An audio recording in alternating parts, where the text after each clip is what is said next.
Welcome to Telangana BRS tech. Subscribe చేసుకొని చూడండి, అలాగే లైక్ చేయండి.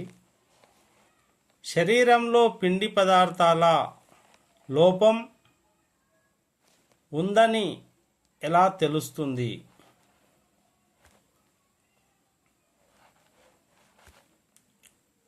అయితే ఆ పిండి పదార్థాల లోపం వచ్చినప్పుడు తీసుకోవడం వల్ల శరీరానికి లేదా అనేక లాభాలు వస్తాయి. ఇవన్నీ తీసుకోవాలి. ఇక్కడ కనిపించే శక్తిని పెంచే పిండి పదార్థాలు శరీరాన్ని లోపిస్తే కనుక దానివల్ల సంకేతాలు మనకు తెలుస్తుంది.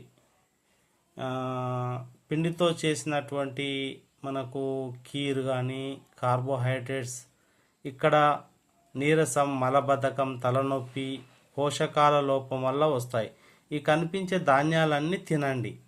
బియ్యం కానీ మిల్లెట్స్, తర్వాత తోసులు అవి అంటారు కదా, ఈ తర్వాత బంగాళదుంప.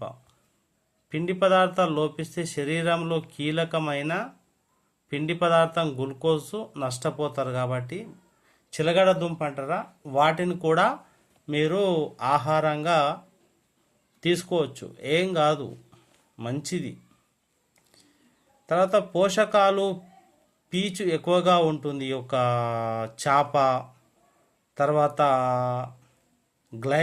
గ్లైసెమిక్ ఇండెక్స్ తక్కువగా ఉంటాయి కాబట్టి ఇవి గ్లూకోజ్ను ఎక్కువగా ఉత్పత్తి చేస్తాయి. కోడిగుడ్లు, చేపలు, ఇంకా అవి అరటిపళ్ళు, టమాటా, తీయని గోధుమ బ్రెడ్డు, తృణధాన్యాలు, ఆకుపచ్చని కూరగాయలు, చిలకడ దుంపలు, పండ్లు ఈ కోవలోకి వస్తాయి. కాబట్టి మీరు మంచిగా తినండి. రస్క్, పల్లీలు, ఇక్కడ కనిపించే అన్ని పదార్థాలు తినండి.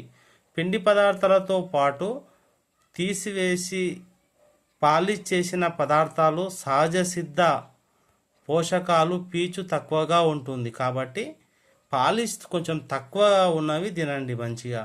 పండ్ల రసాలు, చాక్లెట్లు, మ్యాంగో జ్యూసు, పాలు మరి ఎక్కువగా తాగేస్తున్నారా? ఇవి కొంచెం తక్కువ చేసుకోండి.